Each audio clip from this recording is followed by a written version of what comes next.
Unang-una, nais ko munang batiin at pasalamatan ang ating mahal na Panginoon sa binigay na magandang panahon at malusog na pangatawan na sa araw-araw at nakagawa tayo ng ating mga gawain sa araw-araw.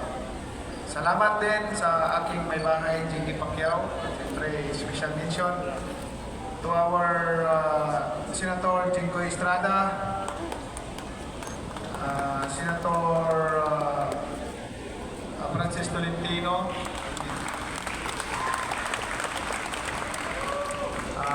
Honorable Janila Ercito Estrada,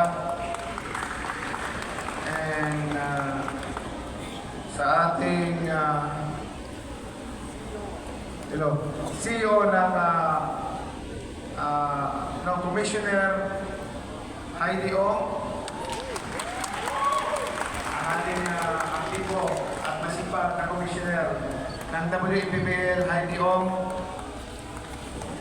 our Deputy Commissioner Arsenio Disangco, our President John Calios,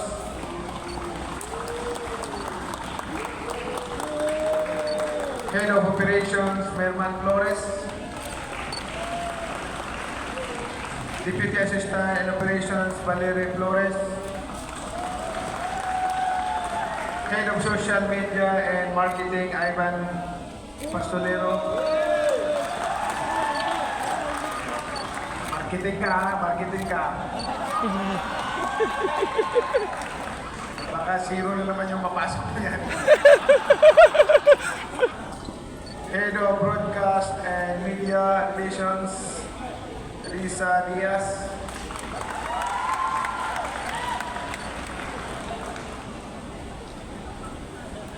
Sa ating mga officials at siyempre sa ating mga officials sa UST, lahat, hindi ko sure isa-isa ng pangalan para mas mabilis tayo. Maraming salamat po. Alam niyo, dito sa UST, familiar sa akin to kasi dito ako nakatira sa tabi. Dito ako nagja-jogging palagi sa loob ng araw.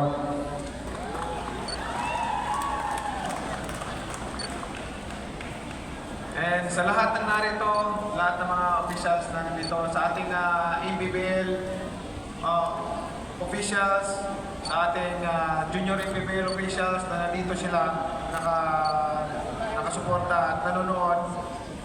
Maraming salamat sa inyong lahat. Ladies and gentlemen, today we are making history as we officially launch the Women's Maharlika Pilipinas Basketball League o WEPBL. This is not just a league, it is a revolution that brings women's basketball to the forefront. Celebrating the incredible talent, passion, and dedication of Filipina athletes across the nation. Today, we say to every Filipina athlete, it is your time to shine.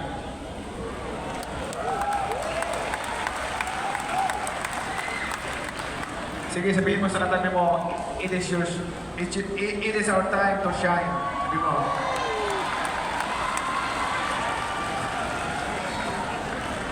As we tip off this historic journey, I invite everyone to imagine the limitless possibilities that the WEPBL represents.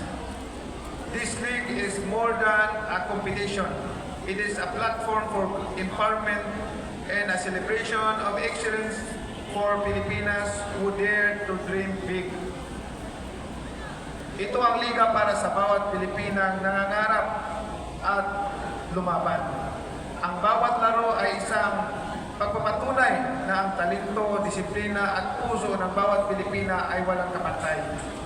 Sa WEPBL, hindi lang sila bahagi ng laro, sila ang puso ng bawat laro.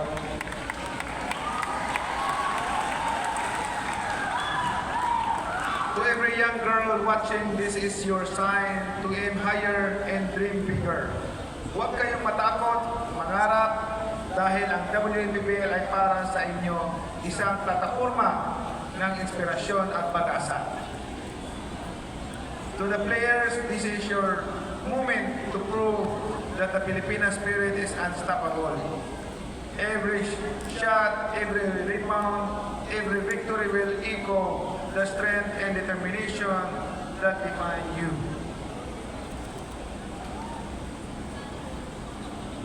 This milestone is a collective victory. It would not have been possible without the leadership of Coach Heidi Ong sa ating siyempre, commissioner, whose vision and determination are inspiring to the teams, players, sponsors, and LGUs who believe in this dream. Thank you for making this possible. And to the fans, prepare to witness greatness like never before. You are the heartbeat of this revolution. Mga kababayan, suportahan natin ang WBBL. Ito ay hindi lang para sa ating mga atleta, kundi para sa buong sambayanan. Sama-sama nating ipakita ang galing at puso ng Pilipinas.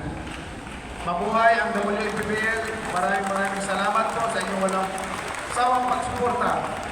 At habang ako'y nandito, buhay, malakas, sa awa ng Panginoon, si Manny Pacquiao ay laging nakasuporta sa larangan ng sports. Maraming salamat po at enjoy. Ladies and gentlemen.